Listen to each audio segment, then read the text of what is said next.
दोस्तों, आज जब हम जटिल सर्जरी और आधुनिक मेडिकल साइंस की बात करते हैं तो हमें लगता है कि यह सब पश्चिम की देन है। लेकिन क्या आप जानते हैं कि आज से 2600 साल पहले, जब दुनिया कबीलों में विभाजित थी, भारत में एक ऋषि न केवल जटिल ऑपरेशन कर रहे थे, बल्कि दुनिया को सर्जरी की कला सिखा रहे थे। मैं बात कर रहा हूँ महर्षि सुश्रुत की, जिन्हें आज दुनिया सर्जरी का जनक कहती है। काशी, वाराणसी के तट पर स्थित उनका आश्रम उस समय की दुनिया का सबसे बड़ा सर्जिकल स्कूल था। सुश्रुत सिर्फ एक डॉक्टर नहीं, बल्कि एक वैज्ञानिक थे। उन्होंने सुश्रुत संहिता नामक ग्रंथ लिखा, जिसमें 1100 से अधिक बीमारियों और 300 तरह के सर्जिकल ऑपरेशनों का विस्तार से वर्णन है। क्या आप जानते हैं कि प्लास्टिक सर्जरी की शुरुआत भारत में कैसे हुई? उस दौर में सजा के तौर पर या युद्ध में अक्सर लोगों की नाक काट दी जाती थी। सुश्रुत ने इसका समाधान निकाला। वे गाल या माथे की त्वचा का एक हिस्सा काटकर उसे नाक की जगह जोड़ देते थे। इसे आज राइनोप्लास्टी कहा जाता है। सिर्फ प्लास्टिक सर्जरी ही नहीं, सुश्रुत मोतियाबिंद के ऑपरेशन में भी माहिर थे।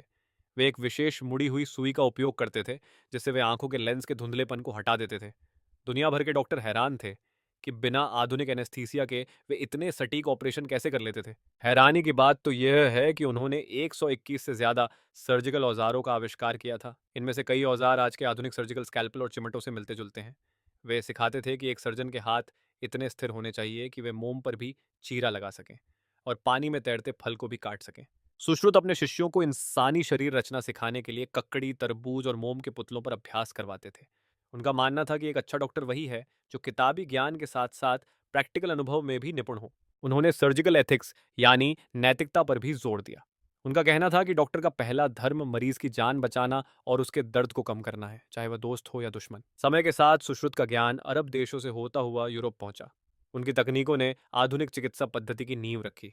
आज भी जब कोई बड़ी सर्जरी होती है तो उसमें कहीं ना कहीं महर्षि सुश्रुत का प्राचीन विज्ञान शामिल होता है। हजारों साल पहले वाराणसी की गलियों में शुरू हुई यह विद्या आज भी लाखों लोगों की जान बचा रही है। यह हमारे पूर्वजों की महानता और उनकी दूरदर्शिता का प्रमाण है। सुश्रुत की कहानी हमें याद दिलाती है कि भारत हमेशा से ज्ञान और विज्ञान की भूमि रहा है। क्या आप चाहते हैं कि मैं भारत के किसी और महान प्राचीन वैज्ञानिक जैसे आर्यभट्ट या वराह मिहिर पर वीडियो बनाऊं? कमेंट्स में बताएं और इस गौरवशाली इतिहास को शेयर करें।